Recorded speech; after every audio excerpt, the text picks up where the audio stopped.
Hi, welcome back to Joe Blogs.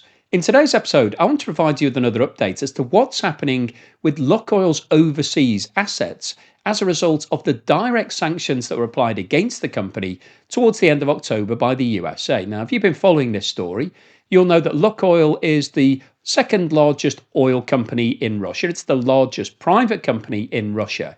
And as a result of those sanctions, it's now struggling to be able to operate all of its overseas operations. And Lukoil was the one company in Russia that was really on an advanced program of overseas expansion. It bought lots of different assets in lots of different countries. And unfortunately, because of those sanctions, it's now unable to trade. However, there is a real twist to this story. Because the sanctions don't kick in until midnight or 1 minute past midnight on the 21st of November, there is a short window now where Lukoil is desperately trying to do deals with anybody that will buy any of those assets.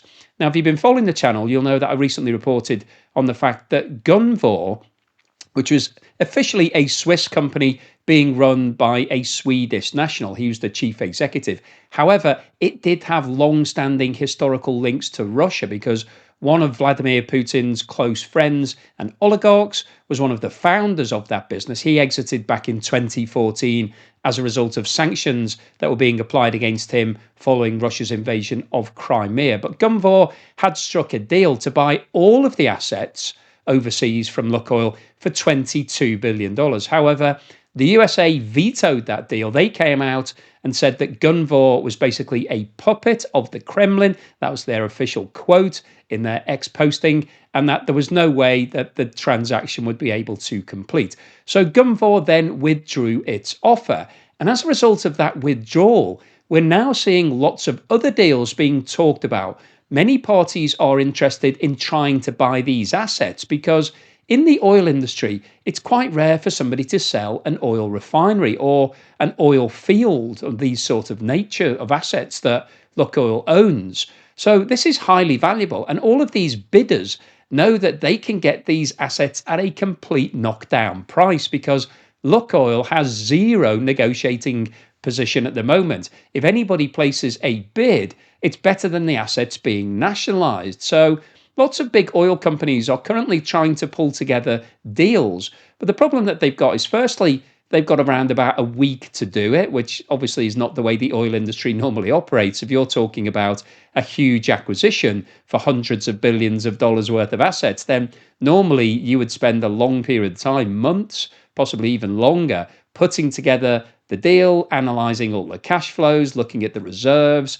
looking at how it fits with your existing infrastructure, all of those sorts of things. But unfortunately, those companies don't have the beauty of having the time to wait. So they're having to rush through deals.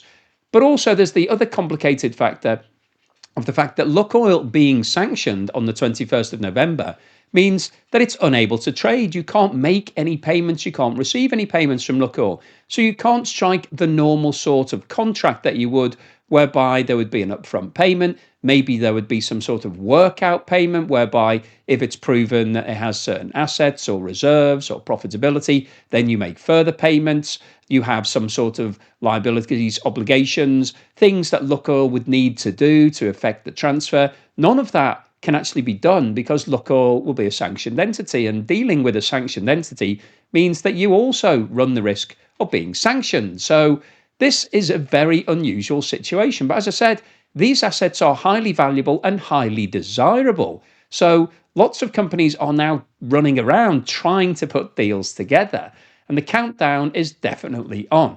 Now, in terms of providing an update on what's happening in Iraq, because as I recently posted, Lukoil issued a force majeure, basically saying that events were outside of its control, and therefore you couldn't put the company into a situation where it was charged with a breach of contract or any of those sort of things. And why Lukoil did that was because they want to hold on to that Iraqi oil field. They own 75%. And this is one of the biggest oil fields in Iraq. It contributes around 9% of all of Iraq's production. So it's important to Iraq, both from a supply point of view and also from an economic point of view, because the Iraqi government owns the other 25% of that field. So Lukoil was basically trying to freeze the asset waiting until a point in the future when the sanctions are released against the company, and then it can start production again. But obviously, that doesn't work for Iraq. So Iraq have now come out and rejected Lukoil's force majeure. They're basically saying that's irrelevant, we don't acknowledge it, and we potentially may have to seize that asset and nationalize it. So basically make it Iraqi state owned. So that's ongoing at the moment. That's been the official response. So the force majeure didn't really have the impact that Lukoil wanted it to. They wanted basically Iraq to say, oh, okay, that's fine. We'll just stop everything overnight and just leave everything as it is until you're ready to start business again. So I think it's very likely that Iraq will accelerate shortly and take control of those assets on the 21st of November, because nobody's looking to place a bid. No Iraqi companies have come forward, mainly because it's 25% state owned. So you couldn't really do a deal without approval of the state. The Iraqi state doesn't want anybody else coming in to take over because it's likely that it's going to seize those assets. So there's no bidders rumoured to buy the oil field in Iraq. But there are bidders for the oil refinery in Bulgaria. So we talked about this before. This is the largest refinery in Bulgaria. So it's really important in terms of supplying gasoline, diesel, jet fuel, all those sorts of things for Bulgaria. Now, the Bulgarian parliament actually passed a law within a couple of days of the USA's announcement saying that they were going to take over control of this refinery and put it into a special management situation. Now, interestingly, two bidders have come forward, and they are Azerbaijan's state oil company, which is called SOCAR, and a Turkish energy infrastructure group called Senzig Holdings. So they're trying to put together a deal with Lukoil to take ownership of this refinery away from the Bulgarian government so that they can get the benefit of those cash flows and all of the profit that this refinery is generating, which is basically all in Bulgaria. Now, one of the other twists in this story is that the Bulgarian president has now come out and challenged whether or not the law that was passed allowing the state to nationalise this refinery is actually viable, because he's worried of future legal action against Bulgaria if Russia decides to take Bulgaria to the High Court and said that it doesn't have the jurisdiction or the ability to actually seize control. Then Russia would want huge compensation for this. So there's a legal battle going on at the moment. The lawyers are running around trying to check whether or not it's feasible for Bulgaria to seize these assets.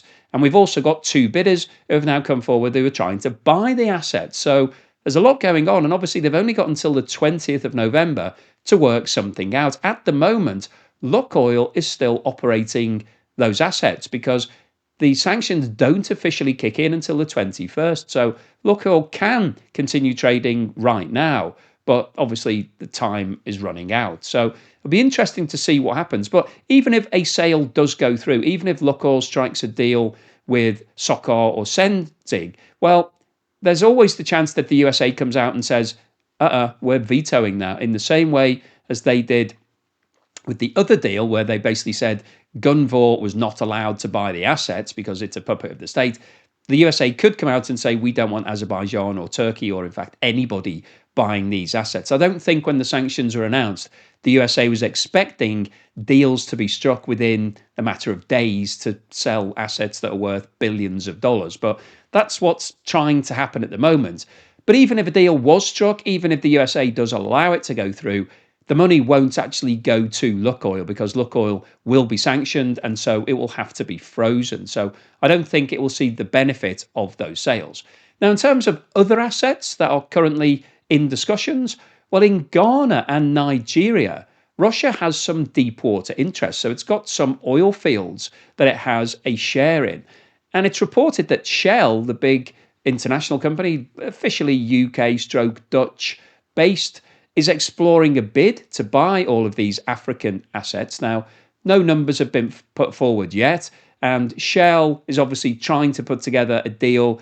It does have some interests in those assets as well, so it knows the assets. So I guess it's sort of slightly easier for Shell to put a deal together, but it will still face the same issues of the USA not allowing the deal to go through and the fact that you can't make any payments to Lukoil. But Shell is smelling blood in the water. It can see a great opportunity to buy something at a knockdown price. Obviously, the other option would be for Ghana or Nigeria to nationalize those assets, but they do have a relationship with Russia. So there's an interesting play there in terms of, do those governments want to really upset Russia by taking control of Russian assets? Not sure.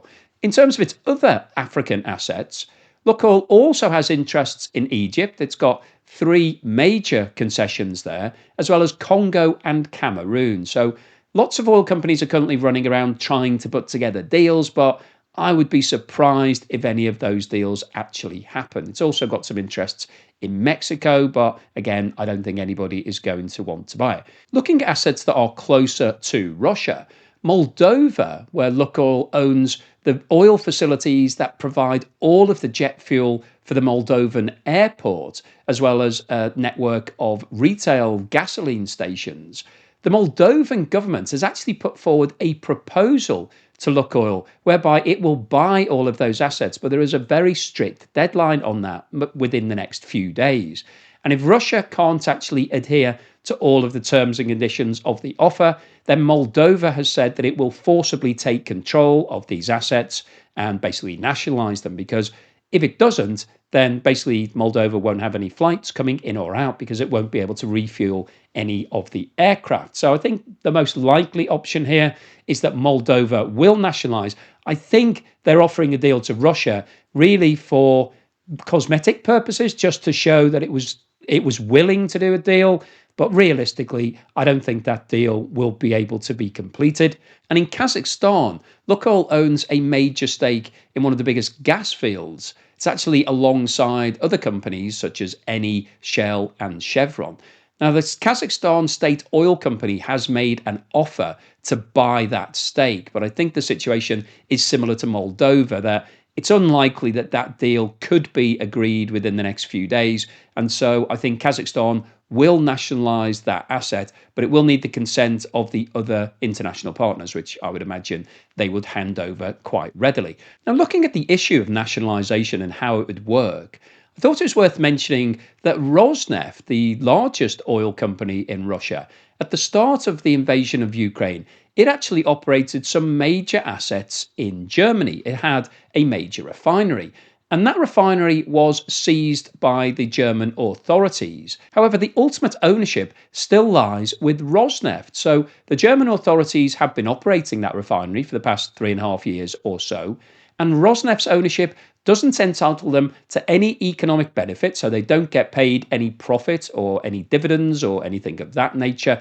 And in fact, they have zero involvement in the day-to-day running of the operation. So technically, the name ROSNEFT is still on the ownership certificate, but everything else is being run by the German authorities. And it will be interesting to see over the long term what happens to that. So let's assume that the war in Ukraine ends at some point and that the sanctions are lifted against Russia and ROSNEFT. Then ROSNEFT is obviously going to come knocking on the door of Germany saying, we want our refinery back. But would Germany just simply hand over control back to ROSNEFT? I very much doubt it. I don't think from a security point of view that would be the right thing to do. And I think this issue of energy security has been raised significantly since Russia's invasion of Ukraine, because that was a point that the USA had been making historically, that it felt that Europe was too exposed to Russia from a security point of view. And that was proved to be right, because Europe was dependent on Russian oil and Russian oil assets, such as refineries. So I don't think Germany would be happy to give control back to Russia, because it throws open that whole debate again. Do you want Russia controlling assets that are critical to the success of your economy? No, is the answer to that. So that's why I think Moldova and Kazakhstan and Iraq and all of these other countries will nationalize all of the Lukoil assets, because they don't want to be in this situation ever again. So what's the summary and conclusion today? Well, I wanted to post this video because we've been following this story about Lukoil's sanctions over the past few weeks. And I think this has probably been the biggest damage that's been inflicted on any single company in Russia since the war in Ukraine started. Lukoil has seen its operations completely devastated by these sanctions. It's been the one company in Russia that was expanding overseas. It was looking to build an oil empire, and it had done quite a good job over the last 30 years and had significant influence in lots of different countries and had oil interests all around the world. But unfortunately, because of those sanctions, it's now unable to continue operating. It's got until midnight on the 20th of November, the 21st of November, 1 minute past, to actually conclude all of its operations. So in previous videos, I was talking about the fact that it looked very likely that all of these assets would be nationalised because they are needing to be operated. They need to keep running them in all of the different countries. However, Lukoil is now desperately trying to sell the assets. So it struck a deal very, very quickly with Gunvor, which obviously had a very close relationship with. That deal was then cancelled by the USA, and so it's now trying to strike individual deals with lots of different oil companies. And I wanted to give you an update because you may have seen this in the press. You may have heard that Shell's looking to buy something, or Azerbaijan are trying to buy something. All of those sorts of stories, they flash up on your news headlines. So I wanted to give you an update, put you in the picture as to what's going on. But I think realistically, given the time frame and given the fact that any deal would need to be sanctioned, because firstly, payment needs to go from the buyer to Lukoil, and I don't think that's going to happen because Lukoil's sanctioned, so it can't receive payments. That's the whole point of the sanctions, is to hurt it financially, so that this then hurts the Russian economy financially. That's why the sanctions have been issued. So Lukoil wouldn't be able to actually take payment. But also, it would struggle to sign the contract and to affect everything. So I think there's a big question mark from a legal perspective as to whether or not it's even possible for Lukoil to do those deals. But we're talking about massive assets that are generating huge amounts of money that are highly valuable. So obviously, it's attracting interest from all of the big players. You don't get the opportunity to buy Bulgaria's main oil refinery very often. So if you're interested in Bulgaria, then that's quite a nice deal to try and get involved with. And also, you can get it at a knockdown price because Lukoil has zero negotiating position at the moment. Because if you're the only bidder and it's the only deal that it can do and it has 3 or 4 days to complete it, then you can probably get quite a good price. So that's what's going on at the moment. But I think realistically, it's unlikely that any of these deals will actually conclude. But I wanted to give you an update anyway. But fundamentally, what we are seeing here is Lukoil being dismantled piece by piece. It's losing all of its overseas interests. It's losing all of that cash flow, all of that profitability. And this is a major blow for the second biggest oil company in Russia. And therefore, it's also a major blow for the Russian economy because, as we've talked about many times before, in the past, oil and gas was contributing 40% of Russia's GDP. That's when GDP was growing. Now, today, oil and gas is only contributing around 25%, and that's because GDP has contracted. So it's still very important for the Russian economy.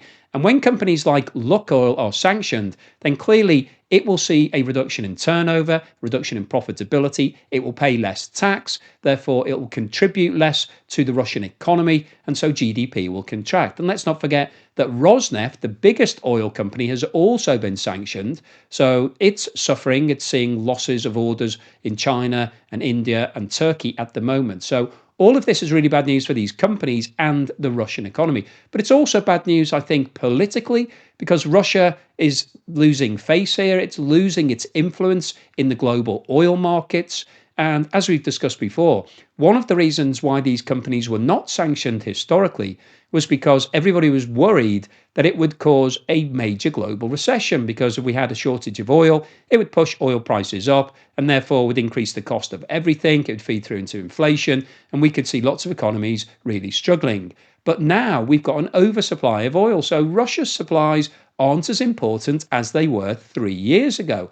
And that's why I think we're seeing an increase in the sanctions, because the global economy can take it. I don't think we're going to see a global recession if Russia disappears from the global supply. So That's put the global economy in a healthy situation, and it means that the sanctions can now be laser focused on all of the parts of the Russian economy that are going to hurt the most. And obviously, oil and gas is the main focus for that attention. So, the overall summary of today's video is that Lukoil is currently trying to sell all of its assets. After its initial failed deal with Gunvor, it's now trying to strike deals all across the world. Lots of buyers are looking at this because that's their job. If you're sitting in the M&A department of Shell and you're not making a bid for these assets, then somebody's going to ask you, what are you doing? Why are we not involved in that deal? Now, ultimately, I don't think those deals will happen, but that's why all of these things are appearing in the press. There's lots of activity at the moment. Lots of people are trying to get a bargain bucket deal with Lukoil. They want to get something at a knockdown price that could be hugely valuable to them. So the sharks have smelt blood in the water, so they're now all circling. But I don't think realistically deals will be done. And even if they are, Lukoil and Russia won't see a cent in terms of any payments that are made. So hopefully you've enjoyed today's video. You found it useful, informative, and thought-provoking. That's what I'm trying to do, get you to start thinking. If you've liked what I've said, then please give me a thumbs up. Thank you for watching this video all the way through to the end. Please subscribe if you haven't done so already. And thank you so much to everyone that's supporting me. If you've bought me a coffee or sent me a YouTube super thanks or signed up as a patron, a YouTube member or a Buy Me Coffee member, thank you for that support. And here's something to put a smile on your face.